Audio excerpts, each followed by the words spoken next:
Hello दोस्तों, स्वागत है आप सभी का। जैसे कि हम लोग देख रहे थे कि 2025 के साल के अंदर क्या बड़े बदलाव उत्पन्न हो सकते हैं। देखिए, साल बदलने से ऐसा कुछ नहीं है कि बहुत चीज़ें एकदम से चेंज होती हैं। अगर एस्ट्रोलॉजी के अंदर हम बात करते हैं तो चीज़ें बदलेंगी तब जब बड़े ग्रहों की मूवमेंट्स होंगी। इसीलिए ऐसा अगर किसी को लग रहा है कि हम ये चर्चा ऑलमोस्ट मिड ऑफ द फरवरी में कर रहे हैं कि नए साल में क्या होना चाहिए, तो उसके अंदर भी मैं बहुत क्लियर कर दूं, हमारा कंसिडरेशन बहुत साफ है। जो बड़े ग्रह मूव करेंगे वो ऑलमोस्ट मार्च तक जाके मूव करेंगे। अभी ऐसा कुछ नहीं हुआ कि 31 दिसंबर को आपकी जिंदगी कहीं चल रही थी और 1 जनवरी को आपकी जिंदगी एकदम बदल गई हो। ऐसा कभी भी नहीं होता। जो चीजें इंपैक्ट करती हैं किसी के भी लाइफ के अंदर एस्ट्रोलॉजिकल पॉइंट ऑफ व्यू से, वो ये रहती हैं कि आप लोगों के अपनी कुंडली में दशाएं क्या चल रही। साल बदले ना बदले, अगर जिंदगी में दशा बदल गई तो फिर आपकी दिशाएं बदलना शुरू हो जाती है। तो आज हम चर्चा करने वाले हैं 10 नंबर यानी कि मकर लगन को लेकर, कैप्रिकॉन एसेंडेंट को लेकर। आपकी कुंडली में ये जो पहला भाव होता है, यहाँ पे यदि 10 नंबर लिखा है तो काफ़ी सारी चीज़ें आपके साथ जुड़ के चलती हुई नजर आएंगी। अगर आपकी कुंडली में ये 10 नंबर कहीं पर भी लिखा है और उसमें चंद्रमा बैठे हुए हैं तो भी आपके ऊपर 50% तक ये बातें लागू होंगी। अब पहला कंसिडरेशन अगर देखने की कोशिश करें, साल अच्छा है, साल बुरा है और ऐसा और वैसा, बहुत सारे लोगों को बहुत सारी ख्वाहिशें होती हैं। पहला कंसिडरेशन कभी भी किसी भी चार्ट के अंदर पहले स्टेटमेंट के साथ समझिएगा, इस पर्टिकुलर लगन में और इसी प्रकार से 10 नंबर की राशि में चंद्रमा लिए हुए दुनिया में करोड़ों करोड़ लोग होंगे। तो जो प्रिडिक्शन है वो क्या सबके लिए एग्जैक्टली वही हो जाएगी? क्या एक 5 साल के बच्चे के लिए हम विवाह की बात बोल पाएंगे? क्या एक 80-90 साल के व्यक्ति के लिए भी हम विवाह की बात बोलेंगे? पहला पॉइंट कंसिडरेशन। दूसरा, कि अगर मैं ये बोलूं कि धन की वर्षा हो जाएगी तो क्या सबके ऊपर धन की वर्षाएं हो जाएंगी? ऐसी चीजें नहीं होती। इस तरीके की हवाई चीजों की तरफ बिल्कुल नहीं जाना है। पहला पॉइंट कंसिडरेशन में बिल्कुल क्लियर रखना है, आपके अपने इंडिविजुअल चार्ट्स के हिसाब से जो दशाएं चल रही हैं, जाना आपको उसी दिशा के साथ है। अब देखिए, अगर मान लीजिए 10 नंबर लगन की कुंडली है और दशाएं आपको मिल रही हैं गुरु की, 12वें का स्वामी, तीसरे भाव का स्वामी, ऐसे स्थिति में गुरु की दशा क्या दर्शाती है? नैसर्गिक शुभ ग्रह है जो उन्नति दिखाने का प्रयास करता है, परंतु इस लगन के अंदर वो जो उन्नति के रास्ते खोलता है वो कहीं ना कहीं चिंताओं के साथ और खुद के तीसरा भाव स्वार्थ या क्या कहना चाहिए पुरुषार्थ, अपने बाहुबल, अपने भुजबल से, अपने साहस से, अपने पराक्रम से खोलता है। तो ऐसे कंडीशन में अगर हम देखते हैं कि 10 नंबर लगन की कुंडली है और दशा चल रही है गुरु की, गुरु नैसर्गिक शुभ ग्रह है जो करने की कोशिश करेंगे, भला करने के लिए करेंगे। उस लिहाज से देखा जाए तो इस लगन में हमको ये कहना पड़ता है, चिंताओं के साथ काम हो रहा होगा, खर्चों के साथ काम हो रहा होगा, विदेशों के साथ जुड़ के भी काम हो सकता है, क्योंकि काल पुरुष कुंडली में नेचुरल 9th हाउस भी गुरु के पास है और 12th हाउस भी। फिर 3rd हाउस का इन्वॉल्वमेंट आने का मतलब है कहीं ना कहीं व्यक्ति को अपना पराक्रम, अपना पुरुषार्थ भी दिखाना पड़ेगा।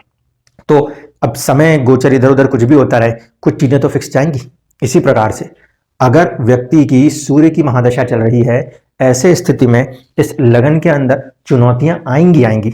चीजों में देरी होना संभव है, लेकिन सूर्य रिप्रेजेंट करता है सरकार को। ऐसे स्थिति में देर सवेर ही सही, ये मुमकिन है। अगर कुंडली में सूर्य अच्छा बैठा हो तो सरकार से, पिता से, उच्च पद अधिकार लोगों से लाभ की संभावनाएं बन सकती हैं।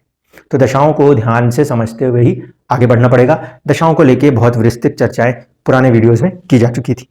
अब देखिए, जब इस लगन के अंदर हम आएंगे तो जो मेजर मूवमेंट्स हैं वो क्या है? शनि का गोचर है, वो हो जाएगा मार्च एंड तक 2nd हाउस से 3rd हाउस में। दूसरे भाव में जब शनि ग्रह बैठा तो उसने अपनी तीसरी दृष्टि जो थी उसको 4th हाउस पर रखा था। मन के ऊपर एक प्रभाव था।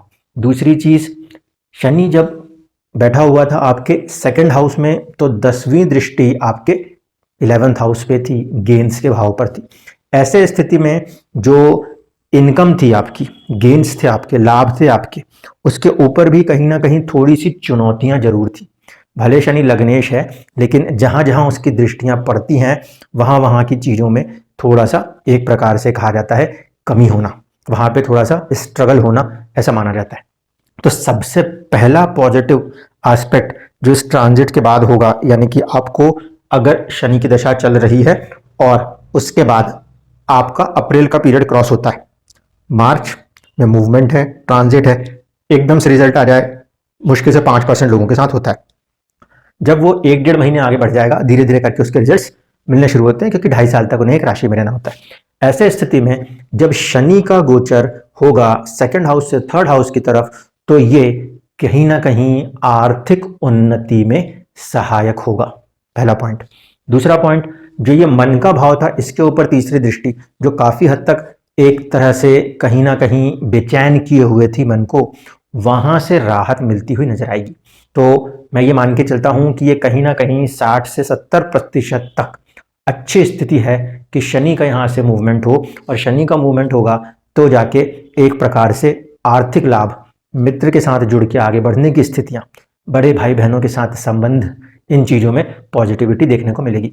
अगर कोई छोटा बच्चा है तो भी संबंधों के साथ चीज़ें जो होंगी उसमें तो पॉजिटिविटी दिख सकती है, दोस्तों के सर्कल्स के साथ पॉजिटिविटी दिख सकती है। जो लोग इनकम आय के रेंजेस में हैं, यानी कि जिनको ऐसे एज ग्रुप में हैं जो जॉब करते हैं, उन लोगों को आर्थिक उन्नति के अवसर बनते हुए आने वाले 2.5 साल के अंदर दिखाई देंगे। फायदा एक और क्या है, जब शनि तीसरे भाव में आएंगे तो ये डिजायर्स का प्लेनेट जब डिजायर्स के हाउस में आता है तो वहां पे व्यक्ति को महत्वाकांक्षी भी करता है और साहस पराक्रम भी देता है। तो 10 नंबर के लगन वालों के लिए ये जो आने वाला पीरियड है, अप्रैल से शुरू होकर अगले 2.5 साल तक का जो फेज होगा, उसके अंदर कहीं ना कहीं अपने आप को अपने बलबूते पर आगे बढ़ाने में सफल होते नजर आएंगे। शनि की दृष्टियां पंचम भाव के ऊपर पड़ने वाली हैं, शनि की एक दृष्टि 12वें भाव पे पड़ने वाली है, और शनि की एक दृष्टि नवम पे पड़ने वाली है। पहली कंडीशन, शनि जब 9th हाउस को देख रहा है और वहां पे राशि तो बुध की है, तो बहुत ज्यादा डैमेज तो नहीं है, लेकिन जो पिता का कारक तत्व होता है सूर्य, वहां वाली चीज पे थोड़ा सा सावधानी की आवश्यकता होगी। ये सावधानी हमारे हिसाब से 25% के हिसाब से लेके चलना चाहिए, क्योंकि वो नवम भाव को देख रहा है, कारक पिता जो होते हैं वहां पर सूर्य कारक होता है, तो उसको थोड़ा सा इफेक्ट कर सकता है।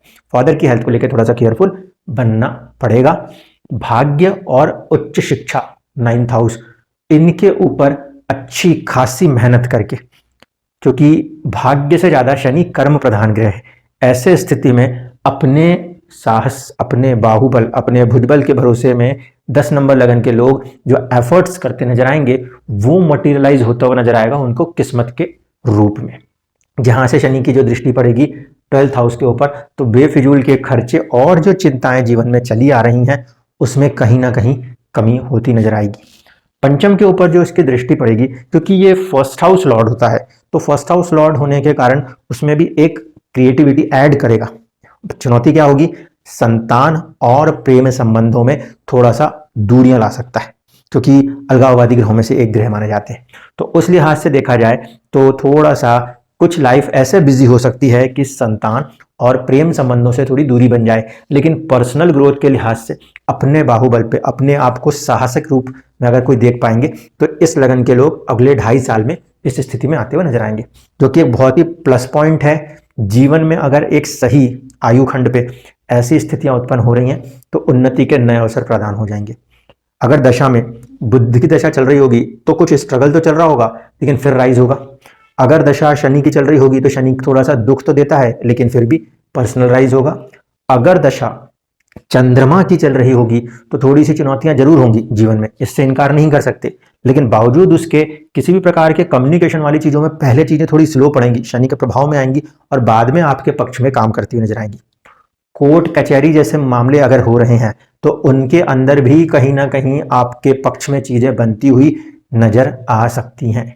इतने पॉइंट ऑफ व्यू पर शनि की मौजूदगी पॉजिटिव हो जाएगी। अब देखते हैं सेकंड बिग ट्रांजिट जो है वो है राहु का। राहु जो है वो मई के बाद मूव कर जाएंगे सेकंड हाउस में। जब सेकंड हाउस में राहु की मौजूदगी आएगी तो वो दो तरफ सीधे सीधे इंपैक्ट करती हुई नजर आएगी। कैसे, देखिए, राहु जब सेकंड हाउस में आया है तो ये है संचित धन। संचित धन पे बैठ के वो प्रभाव कर रहा है कहां पर, स्टेटस पर और आपके प्रोफेशन जॉब के इस वाले हाउस के ऊपर। ऐसे स्थिति में ये मुमकिन है कि कुछ नए जॉब चेंजेस या फाइनेंशियल ग्रोथ के अवसर प्रदान हो, जो कि आपके सेविंग्स को अचानक से बढ़ाने में सहायक हो सकते हैं। लेकिन अगर दशा बुध की चल रही हो तो यहाँ पर खर्चे भी बढ़े हुए हो सकते हैं। गुरु की दशा चल रही हो तो भी खर्चे बढ़े हुए हो सकते हैं, क्योंकि ये छठा भाव हो गया और ये 12वां भाव हो गया। ये दोनों भाव एक्स्ट्रा कहीं ना कहीं एक्सपेंडिचर्स को दिखा सकते हैं। ये अलग बात है कि जो खर्चे बढ़ रहे हैं उसको पूरा करने के लिए धन भी कहीं ना कहीं से आपके पास आएगा, लेकिन क्योंकि राहु की प्लेसमेंट हम सेकंड हाउस में देख रहे हैं जो सेविंग्स को दर्शाता है। पॉजिटिव सेंस में सेविंग बढ़ सकती है तो नेगेटिव सेंस में सेविंग्स घट भी सकती है। इस लिहाज से अगर हम देख रहे हैं तो आपकी जो सेविंग्स है उसके ऊपर कोई ना कोई डायरेक्ट प्रभाव होता हुआ नजर आएगा।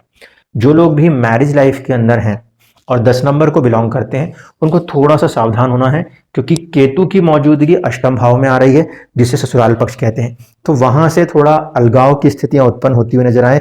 उन चीजों को संभालते हुए जीवन में आगे अपनी आर्थिक उन्नति और अपनी सामाजिक उन्नति की तरफ बढ़ना होगा, क्योंकि शनि जिस तरीके से बल हासिल कर रहा है उस स्थिति को देखते हुए 30 साल का समय लगता है शनि को अपनी एक राशि में वापस आने के लिए।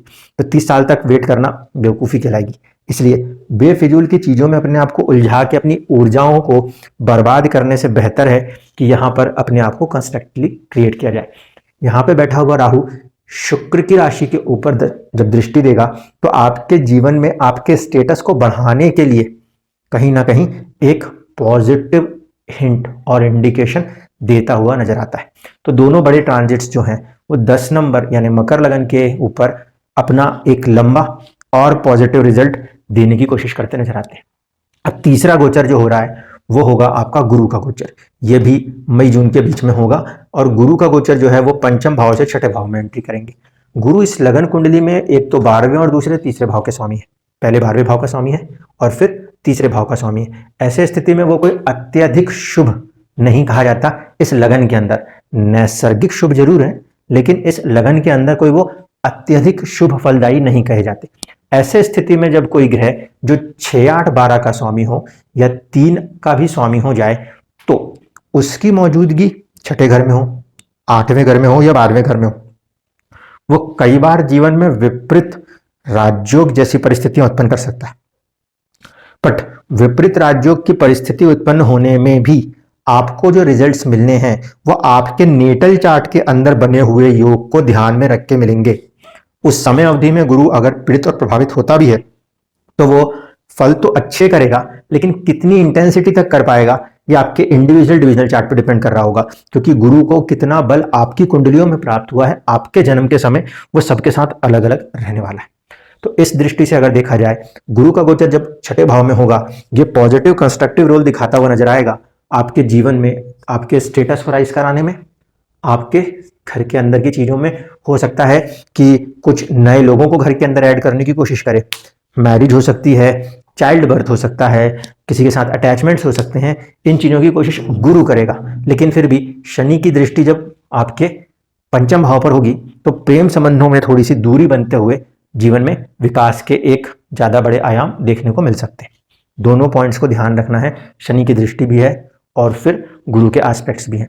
तो जुपिटर का एस्पेक्ट जो कि नैसर्गिक शुभ ग्रह होता है वो कहाँ पे गोचर करता हुआ नजर आ रहा है? छठे घर में। अब इसको दूसरे रूप में पढ़ें तो आपके पराक्रम और आपकी चिंताओं का स्वामी आपके छठे घर से गोचर कर रहा है। दैनिक दिनचर्या को लेकर और थोड़ा सा अपने स्वास्थ्य को लेकर सजग रहिए, सफल रहेंगे, क्योंकि 12वां घर का स्वामी जो है वो सीधे सीधे खर्चों को दिखा रहा है और खर्चों को दिखाते दिखाते तीसरे भाव का स्वामी होकर पराक्रम को दिखा रहा है। और ये दोनों खर्चे और पराक्रम कहाँ करने हैं? छठे भाव में जाके करने हैं। तो अगर हम कहें कि आपके शत्रु खर्च हो गए, देखिए पॉजिटिविटी में समझिएगा, अगर मैं ये कहता हूं कि आपके शत्रु खर्च हो गए इसका मतलब है कि उनमें कमी आ गई। आपके पास एक पैसा रखा था वो खर्च हो गया, मतलब कमी आ गई। अगर आपके शत्रुओं में कमी आ गई, खर्च हो गए हैं, तो इसका अर्थ यह हुआ है कि आप कॉम्पिटिटिव एग्जाम्स के लिहाज से सक्सेस हासिल करने में सफल हो जाएंगे, क्योंकि आपके शत्रु, आपके कॉम्पिटिटर्स कम हो गए। इसका दूसरा सेंस, अगर उस एज ब्रैकेट में है जहां हेल्थ इश्यूज आ सकते हैं वहां पर सावधान हो जाइएगा। अगर उस ब्रैकेट में है जहां चोट और रोग घेर सकता है, जो कि छोटे बच्चों में होता है या फिर बुजुर्गों में होता है, वहां पर के लिए हम ये कहेंगे कि रोग और चोट में बेफिजूल के खर्च हो सकते हैं। थोड़ा सा स्वास्थ्य के प्रति सावधान होकर चलिए। पॉजिटिव है इस सेंस में कि आपके दैनिक दिनचर्या और आपकी नौकरी में उन्नति के अवसर, लेकिन कैसे चिंताओं के साथ और पराक्रम के साथ स्मूथली नहीं है। चिंता भी दे रहा है, पराक्रम भी दे रहा है, लेकिन उन्नति दे रहा है। ये प्रोफेशनल लाइफ के अंदर होता हुआ नजर आएगा। जबकि यदि आप उस एज ब्रैकेट में हो जहां हेल्थ कंसर्न्स इंपॉर्टेंट हैं, तो थोड़ा सा अपने स्वास्थ्य के प्रति सजग रहिएगा, नहीं तो वो स्वास्थ्य में बेफिजूल के खर्चे दे सकता है। तो जो मेजर प्लेनेटरी मूवमेंट्स हैं उसको हम अगर फोकस कर रहे हैं तो एरिया ऑफ कंसर्न कुछ इस हिसाब से बनते हुए नजर आ रहे हैं। अब इसमें दो कठोर ग्रह शनि और केतु, इनका जो साझा एस्पेक्ट है वो आएगा आपके 12th हाउस के ऊपर। इस कंडीशन में थोड़ा सा जो लोग मैरिड लाइफ के अंदर हैं वो सावधान रहिएगा, क्योंकि 12th हाउस बेडरूम को रिप्रेजेंट करता है और ऐसे स्थिति में शनि और केतु की साझा दृष्टि जब उस भाव पे पड़ रही है तो हो सकता है या तो आपको या आपके पार्टनर को काफी ज्यादा ट्रैवलिंग या कहीं दूर दूर रह के कार्य करना पड़ सके, या फिर एक घर के अंदर भी रहते हुए किसी बात को लेकर प्रॉपर एक दूसरे को टाइम ना दे सके। इन दो तीन चीजों के ऊपर हमें फोकस करना होगा। 12th हाउस के ऊपर जब इस तरीके के पृथकतावादी ग्रहों का प्रभाव है तो पॉजिटिव सेंस में हम ऐसा देखेंगे कि अगर आपके अभी तक बेफिजूल के खर्चे बढ़े हुए थे, कोर्ट कचहरी के मामले पड़े हुए थे आपके ऊपर, फालतू में आपको किसी बात की चिंताओं ने, हॉस्पिटल के बिलों ने घेर के रखा था, तो उनसे आपको मुक्ति जो है वो 1.5 साल के समय अवधि में प्राप्त हो सकती है। तो इतनी चीजें जो हैं कहीं ना कहीं पॉजिटिव सेंस में इस लगन के लिए होती हुई नजर आएंगी। ओवरऑल पिक्चर में जब हम देख रहे हैं तो केंद्र इस समय खाली नजर आता है। ठीक है, केंद्र खाली है, बाकी सारी चीजें जो है वो बाहर से फिल हो रही हैं। तो थोड़ा सा खुद को मेंटली प्रिपेयर करते हुए, और साथ ही साथ पराक्रम का स्वामी जो हो रहा है, पराक्रम का स्वामी जो हो रहा है गुरु, वो संघर्ष के साथ जा रहा है।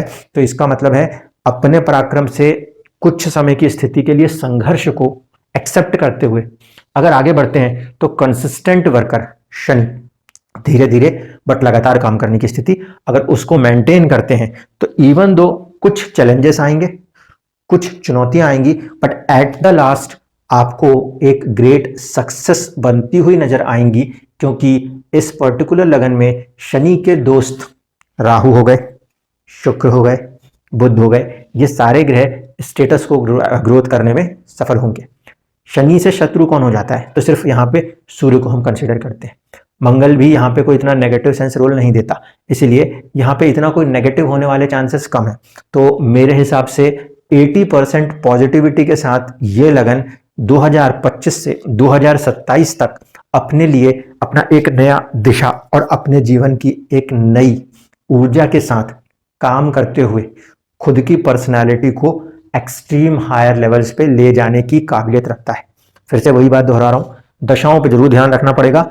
अगर आपकी कुंडली में ऐसे किसी ग्रह की दशा चल रही है जो लगन कुंडली में या तो नीच राशि पड़ा, चुनौती वो दिखा देगा, या फिर ऐसा कोई ग्रह जो लगन कुंडली में तो नहीं लेकिन नवांश में नीच राशि हो रहा है तो भी चुनौतियां आ रही होंगी। उन दो चीजों में आपको उस पर्टिकुलर ग्रह को समझते हुए ही कार्य करना होगा, अन्यथा एक्चुअल में तो ये सारे का सारा गोचर और सब कुछ चलता रहेगा, बट आपकी कुंडली के अंदर प्लैनेट की अपनी स्ट्रेंथ है, प्लैनेट की अपनी पोजीशंस हैं, जिसके अकॉर्डिंग वो आपको रिजल्ट्स दे रहा है। 1-on-1 अगर हम बात करें तो उन चीजों को आपको जरूर ध्यान में रखना होगा। जो मैं बहुत शुरुआत के वीडियोस में भी कहते आता था, आपका ग्रह किसी नक्षत्र में बैठा है, नक्षत्र वाइज ही गोचर करेगा एंड ऑल। नक्षत्र वाइज ये जो ट्रांजिट्स होंगे जो कि शुरू होंगे मार्च एंड तक, तो हम उसको लेकर अलग से विस्तृत चर्चाएं करेंगे कि ये ग्रह अब यहाँ से इसमें से गोचर कर रहा है, क्या प्रभाव होंगे और उसमें क्या चीजें सामने आएंगी। बट अभी जो मोटा मोटा सेंस है उसमें मैं ये मानता हूं कि अगर 10 नंबर मकर लगन का कोई भी व्यक्ति है तो अप्रैल के बाद अपने पराक्रम के ऊपर फोकस करते हुए जो उन्नति का नया रास्ता उन्हें मिल रहा है उसको लेकर उनको आगे बढ़ना चाहिए। कुछ समय तक के लिए थोड़ा सा एक माइन्यूट स्ट्रगल होगा, बट माइन्यूट स्ट्रगल के अंदर भी हेल्थ में अगर ध्यान दे जाते हैं तो एक अच्छी ग्रोथ अपॉर्चुनिटीज क्रिएट होती हुई नजर आएंगी। और 2025-2026 के पॉइंट ऑफ व्यू से इस पर्टिकुलर लगन के अंदर काफी ज्यादा ग्रोथ करने का पोटेंशियल देखने को मिलेगा। धन्यवाद।